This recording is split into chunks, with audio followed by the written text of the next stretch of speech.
العالمین ان اللہ و ملائکتہ یصلون علی النبی یا ایھا الذین آمنوا صلوا علیہ وسلموا تسلیما الصلاۃ والسلام علیک یا رسول اللہ وعلی آلک واصحابک یا حبیب اللہ الصلاۃ والسلام علیک یا خاتم النبیین وعلی آلک واصحابک یا شفیع المذنبین۔ اللہ تعالیٰ کی حمد و ثنا اور امام الانبیاء حبیب کبریاء احمد مجتبی سیاح لا مقام سرور انس و جاں شاہد ما طغیٰ رازدار ما اوحام سر الاسرار سید الابرار احمد مختار حضرت سیدنا محمد الرسول اللہ صلی اللہ تعالی علیہ وعلی آلہ واصحابہ اجمعین کی بارگاہ اقدس کے اندر درود و سلام کا نذرانہ پیش کرنے کے بعد یہ مہینہ شعبان المعظم بڑا ہی برکتوں والا، بڑا ہی شانوں والا، عظمتوں والا مہینہ ہے۔ اس مہینے کو نبی اکرم صلی اللہ علیہ وسلم نے ارشاد فرمایا، شعبان شہری و رمضان شہر اللہ، شعبان میرا مہینہ ہے اور رمضان المبارک جو ہے یہ اللہ تعالیٰ کا مہینہ ہے۔ اس مہینے کو ہم سب کے پیارے آقا و مولا حضرت سیدنا محمد الرسول اللہ صلی اللہ علیہ وسلم آپ نے اپنا مہینہ قرار دیا ہے۔ اسی وجہ سے بعض علماء یہ کہتے ہیں کہ یہ کثرت کے ساتھ درود پاک پڑھنے والا مہینہ ہے۔ اس مہینے کے اندر حضور علیہ الصلاۃ والسلام کے اوپر کثرت کے ساتھ درود و سلام پڑھنی چاہیے۔ حضور علیہ السلام کے بارگاہ میں کثرت کے ساتھ درود و سلام کا نذرانہ پیش کرنا چاہیے، جس سے محبت ہوتی ہے، انسان اس کا کثرت کے ساتھ ذکر کرتا ہے۔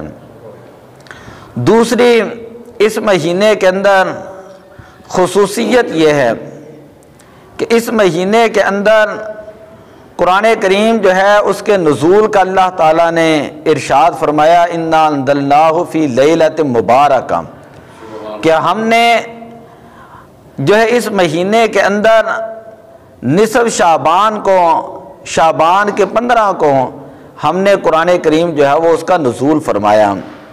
تو اس حوالے سے، قرآن کے نسبت کے حوالے سے اس مہینے کے اندر دوسرا عمل جو ہے وہ کثرت کے ساتھ قرآن کریم والفرقان حمید کی ہمیں تلاوت کرنی چاہیے۔ جب بھی موقع ملے کثرت کے ساتھ ہمیں قرآن پاک جو ہے وہ پڑھنا چاہیے۔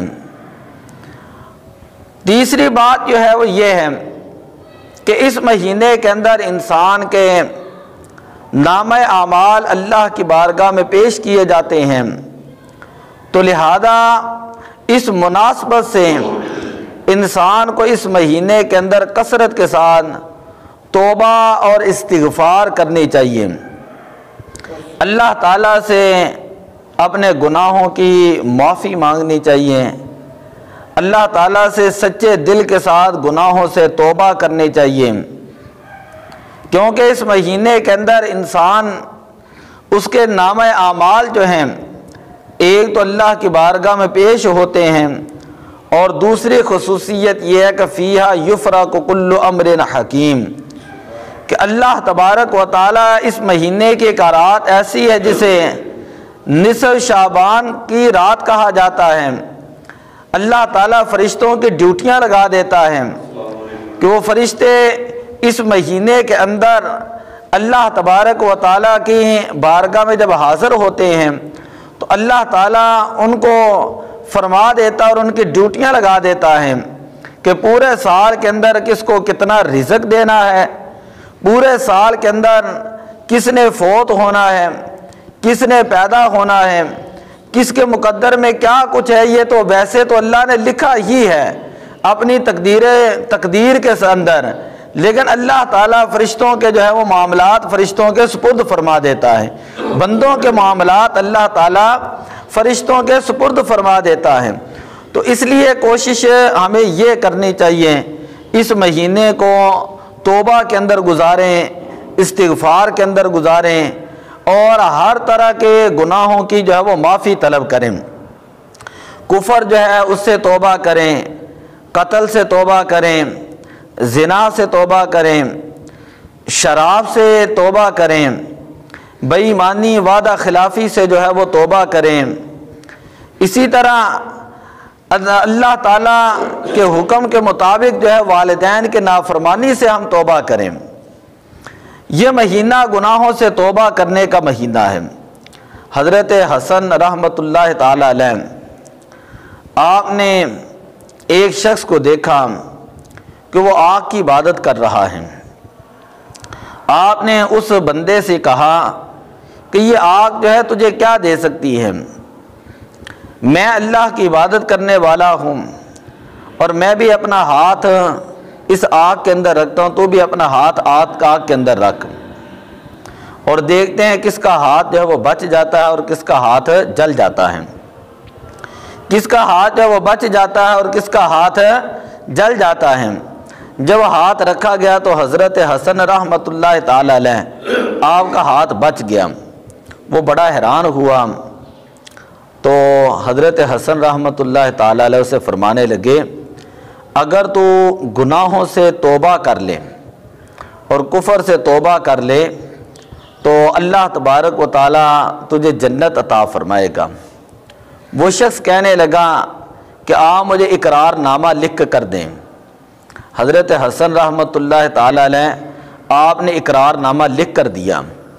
کچھ ہی عرصے کے بعد وہ شخص جو آتش پرست تھا اس کا وصال ہو گیا۔ حضرت حسن رحمۃ اللہ تعالی علیہ نے خواب کے اندر دیکھا اور پوچھا کہ اللہ تعالیٰ نے تمہارے ساتھ کیا معاملہ کیا؟ وہ کہنے لگا کہ اے حسن، اللہ تعالیٰ نے سچی توبہ کی وجہ سے میرے 70 سال کے گناہوں کو معاف کر دیا اور اللہ تبارک و تعالیٰ نے مجھے جنت جو ہے وہ عطا فرمائی ہے۔ یہ جو آپ کا اقرار نامہ تھا جو آپ نے میری قبر کے اندر رکھا تھا، یہ اقرار نامہ جو ہے مجھے کام آ چکا ہے۔ تو اس لیے کفر سے جو ہے وہ انسان کو توبہ کرنی چاہیے، اسی طرح انسان کو جو ہے وہ گناہوں سے توبہ کرنی چاہیے۔ حضرت موسیٰ علیہ السلام کے دور کے اندر ایک شخص تھا جس نے 40 سال مسلسل اللہ تعالیٰ کی نافرمانی کی۔ اس کے گناہوں کی وجہ سے حضرت موسیٰ علیہ السلام کی قوم کے اوپر قحط جو ہے وہ پڑ گیا، بارشیں نازل نہیں ہو رہی تھیں، فصلیں نہیں بڑھ رہی تھیں۔ حضرت موسیٰ علیہ السلام نے 70 لوگوں کو جمع کیا اور کہا کہ یہ میدان ہے، اس میدان کے اندر کھڑے ہو کر ہم اللہ تعالیٰ سے بارش کی دعا کرتے ہیں۔ حضرت موسیٰ علیہ السلام اس میدان کے اندر کھڑے ہوئے، اللہ کی بارگاہ میں عرض کرنے لگے، باری تعالیٰ تو بارش نازل فرما۔ اللہ تعالیٰ نے وحی نازل فرمائی اور فرمایا کہ موسیٰ، تمہارے اندر ایک شخص ایسا ہے کہ جس نے 40 سال مسلسل میری نافرمانی کی ہے، تم اپنے اندر سے اعلان کر دو وہ چلا جائے تو اسی وقت بارش نازل ہو جائے گی۔ حضرت موسیٰ علیہ السلام نے اعلان کیا کہ جو شخص تم میں سے اللہ کا نافرمان ہے وہ یہاں سے چلا جائے، اس کی وجہ سے اللہ بارش نازل نہیں کر رہا۔ تو جو گناہگار آدمی تھا اس نے اپنا منہ چھپا لیا اور دل ہی دل کے اندر اللہ تعالیٰ سے سچی معافی مانگنے لگا، گناہوں کے اوپر توبہ کرنے لگا، دل ہی دل کے اندر وہ ندامت اختیار کرنے لگا، پریشان ہوا کہ اب قوم کے آگے جو ہے وہ میری یعنی بےزتی ہوگی اگر میں یہاں سے نکلوں گا۔ تو روایت کے اندر آتا ہے جیسے ہی اس نے سچے دل کے ساتھ گناہوں سے توبہ کی، اسی وقت اللہ تعالیٰ نے بارش کو بھیجا، بادل کو بھیجا، اور بادل جو ہے وہ بارش نازل کرنے لگا۔ تو حضرت موسیٰ علیہ السلام نے عرض کی باری تعالیٰ میں نے تو کسی گناہگار شخص کو صفوں سے نکلتے ہوئے نہیں دیکھا ہے، تیرا حکم یہ تھا کہ گناہگار شخص جائے گا تو پھر بارش نازل ہوگی۔ اللہ تبارک و تعالیٰ نے فرمایا کہ موسیٰ میرے گناہگار بندے نے سچے دل کے ساتھ گناہوں سے توبہ کی تھی تو اس لیے میں نے اس کے پردہ رکھ لیا، میں ستار بھی ہوں اور میں غفار بھی ہوں، میں نے اس کے گناہوں کو بھی معاف کر دیا اور لوگوں کے سامنے اس کا پردہ بھی رکھ لیا۔ اس کے سچی توبہ کرنے کی وجہ سے اے موسیٰ جو بارش نازل نہیں ہو رہی تھی وہ اس کے گناہوں کی وجہ سے تھی، اب بارش نازل ہو رہی ہے وہ صرف اور صرف اس کی سچی توبہ کرنے کی وجہ سے نازل ہو رہی ہے۔ سبحان اللہ۔ اسی طرح کتابوں کے اندر آتا ہے کہ ایک شخص تھا، حضرت شفیق بلخی رحمۃ اللہ تعالی علیہ بیان کرتے ہیں میں دریا کے کنارے پر تھا کہ ایک بچھو جو ہے وہ نمودار ہوا، وہ ایک مینڈک کے اوپر بیٹھ کر دوسرے کنارے پر گیا۔ میں جب دوسری طرف گیا تو کیا دیکھتا ہوں، وہاں پر ایک شخص لیٹا ہوا ہے اور اس کے سینے کے اوپر سانپ جو ہے وہ بیٹھا ہوا ہے۔ یہ بچھو جاتا ہے اور جا کر اس نے اس سانپ کو ڈنگ مارا اور اس زہریلے سانپ کو مار دیا۔ تھوڑی دیر کے بعد میں نے شخص کو دیکھا، وہ شرابی تھا، وہ اٹھا اور میں نے سارا واقعہ بیان کیا کہ دیکھو اللہ تعالیٰ نے تمہاری کیسے حفاظت کی ہے، ایک زہریلی چیز سے دوسری زہریلی چیز کو مروا دیا ہے، تم نے تو تھوڑی دیر تک مر جانا تھا اگر سانپ تمہیں لڑ جاتا۔ تو وہ شخص جو ہے زاروں کے تار رونے لگا، وہ شخص زاروں کے تار رونے لگا اور کہنے لگا میں بڑا گناہگار شخص تھا، میری بستی سے لوگوں نے مجھے نکال دیا تھا اور میں اس جنگل میں دریا کے کنارے پر آ کر لیٹ گیا، نہ میرے لیے کوئی کھانے کے لیے چیز تھی، پانی یہاں سے پی لیتا تھا، زندگی کی امید ختم ہو چکی تھی، بس اللہ تعالیٰ سے سچے دل کے ساتھ گناہوں سے معافی مانگی تھی کہ باری تعالیٰ میں آج کے بعد گناہ نہیں کروں گا۔ صرف مجھے یہ بات یاد ہے، باقی مجھے نہیں پتا کہ اللہ تعالیٰ کی کیسے میرے اوپر فضل ہوا، اللہ کا کیسے فضل ہوا، اللہ کی کیسے میرے اوپر رحمت ہوئی اور اللہ تعالیٰ نے کیسے میرے اوپر کرم اور مہربانی فرمائی اور اللہ تعالیٰ نے مجھے دوبارہ جو ہے وہ زندگی عطا فرمائی ہے۔ تو بندہ جب گناہوں سے توبہ کرتا ہے تو وہ حدیث پاک کے اندر آتا ہے التائب من الذنب کمن لا ذنب لہ، جو سچے دل سے گناہوں سے توبہ کریں۔ سچے دل کا مطلب یہ ہوتا ہے کہ انسان جو ہے وہ سچے دل کے ساتھ ارادہ کر لیں کہ آج کے بعد جو ہے میں کوئی گناہ نہیں کروں گا، آج کے بعد میں کوئی گناہ نہیں کروں گا اور میں اللہ تعالیٰ کی فرما برداری کے اندر جو ہے وہ زندگی بسر کروں گا، میں اللہ تعالیٰ کی فرما برداری کے اندر زندگی گزاروں گا۔ تو یہ چیز ہے کہ انسان جو ہے اسے چاہیے کہ واقعی ہی سچے دل کے ساتھ گناہوں سے معافی مانگے، سچے دل کے ساتھ گناہوں سے معافی طلب کریں، اور یہ نہیں کہ ایک مرتبہ گناہ کرنے کے بعد پھر گناہ کرتا جائے، پھر وہ بار بار گناہوں کے اندر۔ علماء نے لکھا ہے کہ سچی توبۃ نصوحہ کا مطلب یہ ہے، حضرت کعب بن احبار نے عرض کی یا رسول اللہ یہ توبۃ نصوحہ کسے کہتے ہیں؟ حضور علیہ الصلوۃ والسلام نے فرمایا توبۃ نصوحہ کا مطلب یہ ہے انسان جب گناہ کو چھوڑ دے تو دوبارہ کبھی اس کے دل کے اندر اس کا خیال بھی پیدا نہ ہو کہ میں نے یہ سود کا کاروبار کرنا ہے، میں نے یہ زنا کی طرف جانا ہے، میں نے قتل و غارت کی طرف جانا ہے، یا میں نے جادو کی طرف جانا ہے۔ انسان جب سچے دل سے گناہ کو چھوڑ دیں تو دوبارہ اس کی طرف توجہ بھی نہ کریں، اس کو کہا جاتا ہے توبۃ النصوحہ، کہ انسان نے گناہ سے توبہ کی اور کرنے کے بعد سچے دل کے ساتھ انسان نے اس گناہ کو چھوڑ دیا اور کہا یہ میرا اور اللہ تعالیٰ کا معاملہ بن چکا ہے۔ اسی طرح کتابوں کے اندر آتا ہے کہ انسان، بخاری شریف کے اندر ایک روایت ہے، میں نے پہلے بھی بیان کی، ایک شخص تھا جس نے 99 قتل کیے، اب جو ہے اس کے دل کے اندر یہ نیت ہوئی کہ مجھے گناہوں سے معافی مانگنی چاہیے۔ وہ ایک شخص کے پاس گیا اور کہا کہ کیا میرے گناہوں کی معافی ہو سکتی ہے؟ اس نے کہا تو بڑا گناہ گار ہے، تجھے تو معافی نہیں ملے گی۔ خیر اس نے اس کو بھی قتل کر دیا، تو یہ ہے 100 آدمیوں کا قاتل۔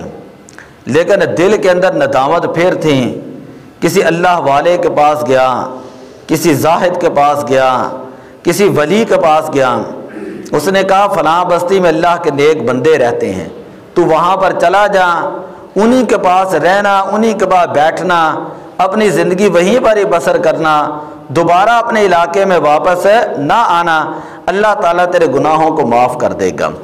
تو بخاری شریف کے اندر آتا ہے جب وہ شخص گیا، راستے کے اندر اس کا انتقال ہو گیا، جنت کے فرشتے بھی آتے ہیں، جہنم کے فرشتے بھی آتے ہیں، بڑی لمبی حدیث پاک ہیں۔ جنت کے فرشتے کہتے ہیں کہ ہم اس کو اپنی طرف لے کر جائیں گے، کیونکہ تھا اگرچہ گناہ گار لیکن گناہوں سے سچے دل سے توبہ کرنے کی نیت سے یہ اللہ والوں کے پاس جا رہا تھا۔ جہنم کے فرشتے کہتے نہیں، یہ 100 آدمیوں کا قاتل تھا۔ اللہ تعالیٰ نے وحی نازل فرمائی، اللہ تعالیٰ نے حکم دیا ملائکہ زمین کی پیمائش کر لو، اور جس طرح فاصلہ کم ہو وہ لوگ جو ہے وہ فرشتے اس کو اپنی طرف لے کر چلے جائیں گے۔ تو جب زمین کے پیمائش کی گئی تو جو اللہ والے لوگ تھے ان کا فاصلہ کم تھا اور یہ اللہ والوں کی طرف جو ہے وہ جا رہا تھا، تو اللہ تعالیٰ نے اسی وجہ سے اس کے گناہوں کو جو ہے وہ معاف فرما دیا۔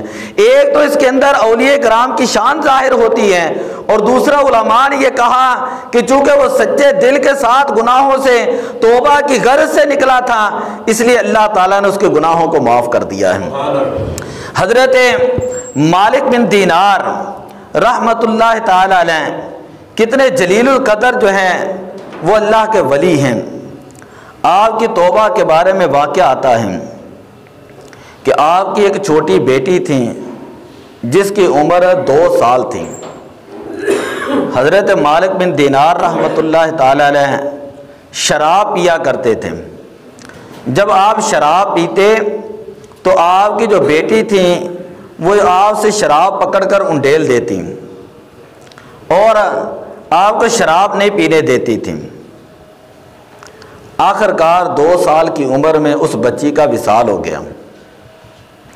ایک دن حضرت مالک بن دینار رحمت اللہ تعالی علیہ لیٹے ہوئے تھے، آپ نے دیکھا کہ قیامت برپا ہے اور لوگ جو ہیں ایک طرف دوڑ رہے ہیں۔ آپ کیا دیکھتے ہیں کہ آپ کے پیچھے ایک بہت بڑا سانپ جو ہے وہ لگ جاتا ہے۔ حضرت مالک بن دینار رحمت اللہ تعالی علیہ آپ اس سانپ سے بچنے کے لیے جو ایک طرف دوڑتے ہیں، راستے میں ایک بزرگ شخص ملتا ہے، اسے کہتے ہیں کہ یہ سانپ میرے پیچھے ہے، اس سے مجھے بچا لیں۔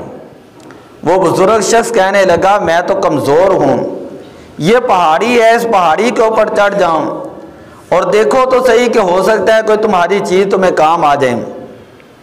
حضرت مالک بن دینار رحمت اللہ تعالی علیہ فرماتے ہیں میں پہاڑی کے اوپر چڑھ گیا، دوسری طرف کیا دیکھتا ہوں کہ جہنم ہے اور لوگ جہنم کی طرف جو ہے جہنم کے اندر گر رہے ہیں۔ پھر آواز آتی ہے دوسری پہاڑی پہ چلے جاؤں۔ جب میں دوسری پہاڑی پر جاتا ہوں تو کیا دیکھتا ہوں کہ وہاں پر میری 2 سال کی بچی جو ہے وہ مجھے دیکھ رہی ہے اور دیکھ کر مسکرا رہی ہے۔ اس نے ایک ہاتھ سے مجھے پکڑا اور دوسری ہاتھ سے سانپ کو پکڑا اور سانپ کو دور طرف پھینک دیا۔ میں نے اپنی بیٹی سے پوچھا بیٹی یہ کیا معاملہ ہے؟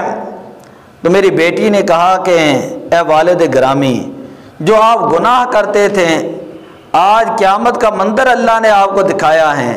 وہ جو بہت بڑا سانپ ہے یہ تمہارے گناہ تھے، یہ جو سانپ ہے یہ تمہارے گناہ تھے، گناہ کر کر کے یہ سانپ بہت بڑا بن چکا تھا، اژدہا کی صورت یہ بن چکا تھا۔ تمہارے گناہ شراب نوشی عام تھی، تم اللہ کی نافرمانیاں زیادہ کیا کرتے تھے، اور عرض کی کہ بیٹی جو راستے میں بزرگ ملے وہ کون تھے؟ تو بیٹی نے کہا کہ والد گرامی وہ جو بزرگ ہیں وہ تمہارے نیک اعمال تھے، وہ نیک اعمال کمزور تھے اس لیے انہوں نے تمہاری مدد نہیں کی، اور انہوں نے یہ ضرور کیا کہ تمہیں میرا پتہ بتا دیا ہے۔ تو یہ قیامت کا منظر ہے۔ اے والد گرامی کیا ابھی وقت نہیں آیا کہ آپ گناہوں سے توبہ کر لیں، آپ شراب سے توبہ کر لیں اور سچے دل کے ساتھ توبہ کریں اور اللہ تعالیٰ کی عبادت کے اندر مصروف ہو جائیں۔ حضرت مالک بن دینار رحمۃ اللہ تعالیٰ علیہ فرماتے ہیں کہ یہ شعبان المعظم کی 15ویں رات تھی جب میں بغیر عبادت کے سو گیا تھا۔ جس وقت میں اٹھا تو میں کیا دیکھتا ہوں، وہی خوف میرے جسم کے اوپر طاری ہے، سانپ کا خوف میرے جسم کے اوپر طاری ہے، میرے جسم کے اوپر پسینہ طاری ہے۔ اور کہتے ہیں میں نے اس دن کے بعد سچی توبہ کی اور باری تعالیٰ کی بارگاہ میں عرض کی کہ باری تعالیٰ میں آج کے بعد کبھی شراب نہیں پیوں گا، وعدہ خلافی نہیں کروں گا، گناہ نہیں کروں گا، اے اللہ تعالیٰ تو میرے گناہوں کو معاف فرما دیں۔ تو حضرت مالک بن دینار رحمت اللہ تعالی علیہ آپ کی توبہ کا یہ واقعہ ہے جو بزرگان دین نے اپنی کتابوں کے اندر لکھا ہے کہ ایک چھوٹی سی بچی ہے اور اس بچی نے پھر بتایا کہ آپ نے گناہوں سے توبہ کریں گے تو اللہ تعالیٰ آپ کے اوپر کرم فرمائے گا۔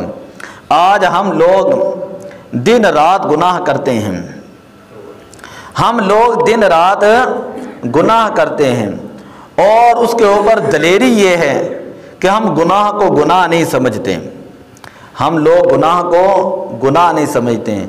کبھی سوچ کے گناہ ہیں کہ کسی کے بارے میں نفی سوچ رکھنا۔ اللہ تعالیٰ نے قرآن کے اندر بیان کیے یا ایھا الذین آمنوا اجتنبوا کثیرا من الظن ان بعض الظن اسم۔ تو ہمیں یہ چاہیے کہ ہم اپنی سوچ کو پاک رکھیں، اپنے سوچ کو گناہوں سے محفوظ رکھیں، گناہوں سے بچائیں۔ اسی طرح ہم دن رات اپنے ہاتھوں سے گناہ کرتے ہیں اور ہمیں پتہ ہی نہیں کہ کل قیامت والے دن اللہ کی بارگاہ میں ہمارے یہی جو ہاتھ ہیں یہ ہاتھ اللہ کی بارگاہ میں گواہی دیں گے، یہ پاؤں اللہ کی بارگاہ میں گواہی دیں گے، اور پاؤں اور ہاتھ اور وہ جگہ بول کر کہے گی کہ باری تعالیٰ اس نے فلاں جگہ پر بیٹھ کر جو ہے یہ گناہ کیا تھا، فلاں جگہ پر بیٹھ کر اس نے یہ گناہ کیا تھا۔ پاؤں گواہی دیں گے باری تعالیٰ یہ ان پاؤں کے ساتھ میرے ساتھ چل کر جو ہے فلاں گناہ کی طرف گیا تھا۔ ہاتھ انسان کے یوم تشہد علیہم السنتہم وایدیہم وارجلہم بما کانوا یعملون، کل قیامت والے دن انسان کے ہاتھ بول کر بتائیں گے ہمارے دلوں کے اندر کتنے گناہ ہیں، ہم لوگوں کے بارے میں کتنی نفرتیں رکھتے ہیں، اسی طرح ہم اپنی زبان کے ساتھ کتنے گناہ کرتے ہیں، لوگوں کے بارے میں غیبت ہے، چغلی ہے، جھوٹ ہے، ہم یہ اپنی زبان سے اکثر اوقات بولتے ہیں۔ تو ہمیں جو ہے یہ کوشش کرنی چاہیے ہم زبان کے گناہوں سے بچیں، ہم اپنے ہاتھ کے گناہوں سے بچیں۔ یہ باتیں چھوٹی لگتی ہیں لیکن حقیقت میں بہت بڑی باتیں ہیں۔ ہم اپنے ہاتھوں سے گناہوں سے بچنے کی کوشش کریں اور اپنی زبان کے گناہوں سے بچنے کی کوشش کریں، اپنی جو توجہ ہے، خیالات ہیں، جو فکر اور سوچ ہیں، اس میں جو ہے وہ گناہوں سے بچنے کی ہم کوشش کریں۔ حضرت مالک بن دینار رحمۃ اللہ تعالی علیہ فرماتے ہیں ایک مرتبہ میں حج کے لیے گیا اور وہاں پر میں نے اللہ کی بارگاہ میں عرض کی کہ باری تعالیٰ کیا اس سال کو ایسا شخص بھی ہے کہ جس کا حج قبول نہ ہوا ہوں؟ تو مجھے آواز آئی کہ ہاں فلاں خیمے میں چلے جاؤں، بلخ سے ایک شخص ہے جس کا نام ہے محمد بن ہارون بلخی، یہ وہ شخص ہے کہ جس کا اس سال بھی حج قبول نہیں ہوا۔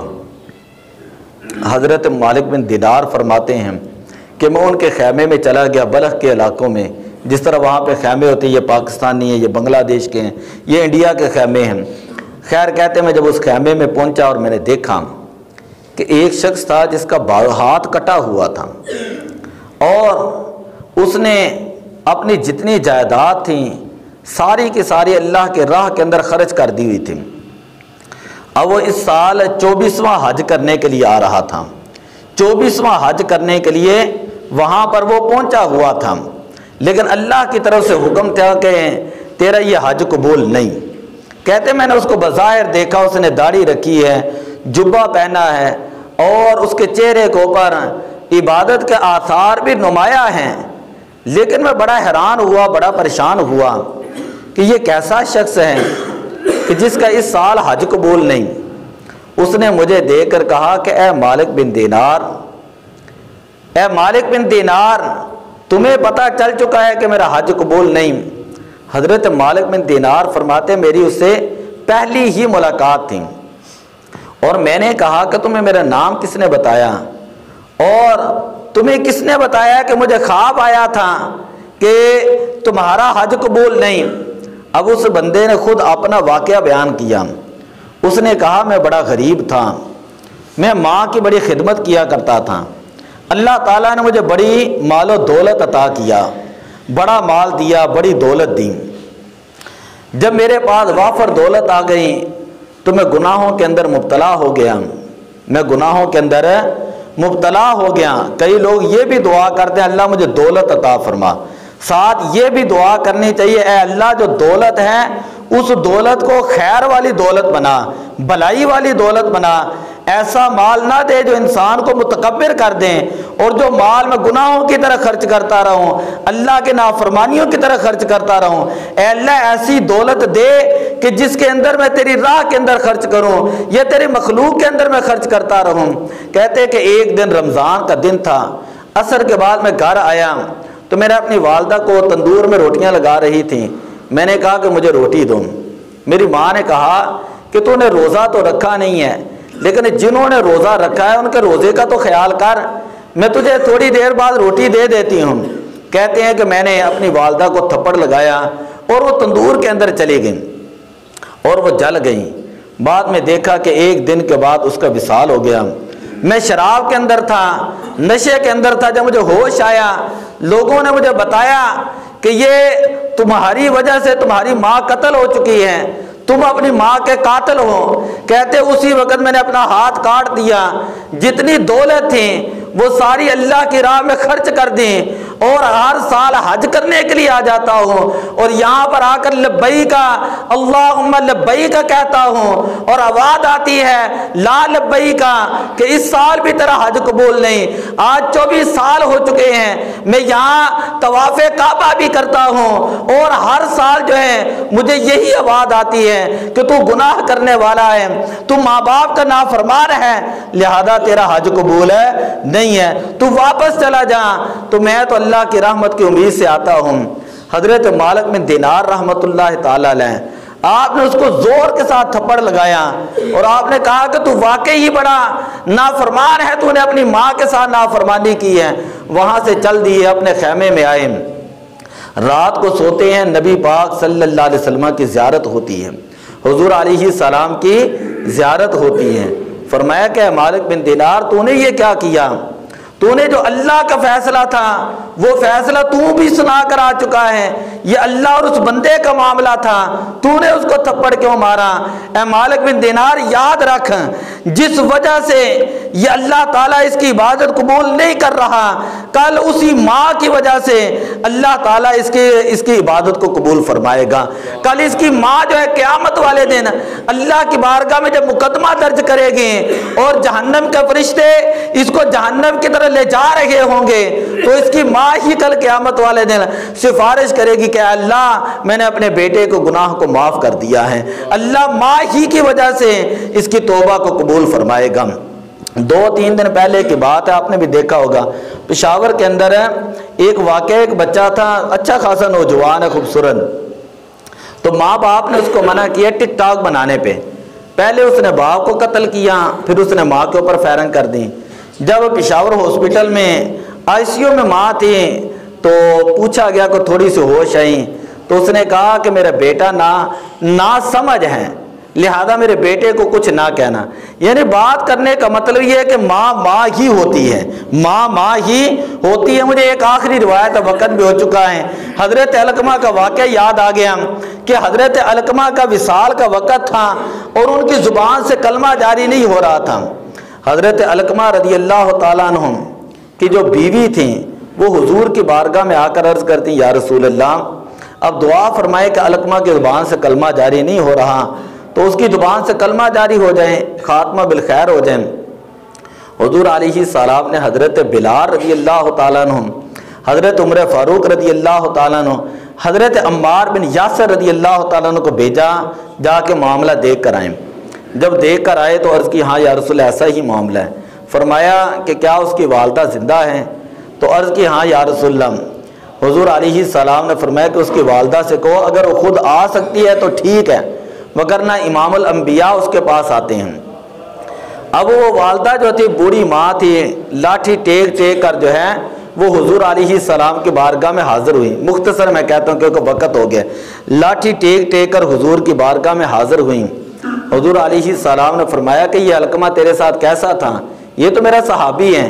عرض کی یا رسول اللہ نمازی ہے آپ کے پیچھے، روزہ رکھتا ہے، زکوٰۃ دیتا ہے، حج کرتا ہے، سارے نیکی کے معاملات کرتے ہیں۔ بات سمجھ آ رہی ہے نا؟ یہ علقمہ سارے نیکی کے معاملات کرتا ہے، نیکی کرتا ہے، متقی ہے، پرہیزگار ہے، لیکن میرے اوپر اپنی بیوی کو ترجیح دیتا ہے اور بیوی کے سامنے کبھی میری نافرمانی کر دیتا ہے، تو اس وجہ سے یا رسول اللہ میں اس سے ناراض ہوں۔ میرے آقا صلی اللہ علیہ وسلم نے صحابہ کو کہا لکڑیاں جمع کرو، یہ میں اوریجنل حدیث سنا رہا ہوں آپ کو، اے صحابہ لکڑیاں جمع کرو۔ اور جب لکڑیاں جمع کی گئی تو حضور نے فرمایا اس کو آگ لگا دو، اور فرمایا کہ علقمہ کو اس آگ کے اندر جلایا جائے گا۔ ماں ہی تھی، اور حضور نے فرمایا کہ اے والدہ اگر آپ اس بیٹے کو معاف کریں گی تو اللہ بھی معاف کرے گا، اللہ کا رسول بھی معاف کر دے گا۔ اگر آپ معاف نہیں کرو گی تو ہم بھی یعنی اللہ کا رسول بھی اس کو جہنم کے اندر جو ہے یعنی آگ کے اندر ڈالے گا، اور کل قیامت والے دن اللہ تعالیٰ بھی اس کو آگ کے اندر ڈالے گا۔ تو ماں نے کہا کہ اللہ کے پیارے نبی گواہ بن جائیں، میں نے اپنے بیٹے کے گناہ کو معاف کر دیا ہے، میں نے اپنے بیٹے کے گناہ کو معاف کر دیا ہے۔ تو اسی وقت حضور نے فرمایا جا کے خبر لو کہ علقمہ کی زبان سے کلمہ جاری ہے یا نہیں۔ حضرت بلال رضی اللہ تعالیٰ عنہ عرض کرتے یا رسول اللہ ان کی زبان سے جو وہ کلمہ جاری ہو چکا ہے۔ تو کہنے کا مطلب یہ کہ آج کے دور کے اندر جہاں بڑے بڑے گناہ ہیں، شراب عام ہے، جادو عام ہے، اسی طرح زناکاری عام ہے، قتل و غارت عام ہے، بڑے بڑے گناہ اس معاشرے کے اندر، سود اور رشوت ہر چیز عام ہے، لیکن وہاں پر ان سارے کبیرہ گناہوں میں سے سب سے بڑا گناہ جو ہے وہ اس دور کے اندر ماں باپ کی نافرمانی ہے۔ ماں باپ کی نافرمانی ہے۔ اولاد یہ سمجھتی ہے کہ میں بڑی عبادت گزار ہوں، میں بڑی متقی اور پرہیزگار ہوں، میں بڑی نمازی ہوں اور میرے ساتھ اللہ بڑا اچھا معاملہ کرے گا۔ جس کے ماں باپ اپنی اولاد سے ناراض ہوں، یقین کر لیں وہ بندہ دنیا کے اندر بھی جہنم کا مستحق ہے اور آخرت کے اندر بھی لعنت کا مستحق ہے۔ وہ اس کی نہ دنیا بہتر ہے نہ آخرت بہتر ہے، وہ دنیا کے اندر بھی خسارے کے اندر ہے اور آخرت کے اندر بھی وہ خسارے کے اندر ہے۔ اس لیے ہمیں یہ جتنے نوجوان بیٹھے ہوئے ہیں ہمیں یہ کوشش کرنی چاہیے کہ اپنے والدین کے ساتھ حسن سلوک کریں، جتنا ممکن ہو سکے ان کے ساتھ ادب کے ساتھ پیش آئیں، احترام کے ساتھ پیش آئیں۔ بڑے بڑے واقعات ہیں، دعا اللہ عمل کی توفیق عطا فرمائے، کلام سماعت فرمائے۔ کل سے انشاءاللہ ہم فہم دین کورس جو ہے وہ مغرب سے عشاء تک یہاں پر شروع کر رہے ہیں، جس کے اندر عقائد ہیں، ایمان باللہ۔ ادھر دیکھیں جی، ادھر دیکھو ذرا، ادھر بات سنیں، ذرا بات سنیں جی، بات سنیں۔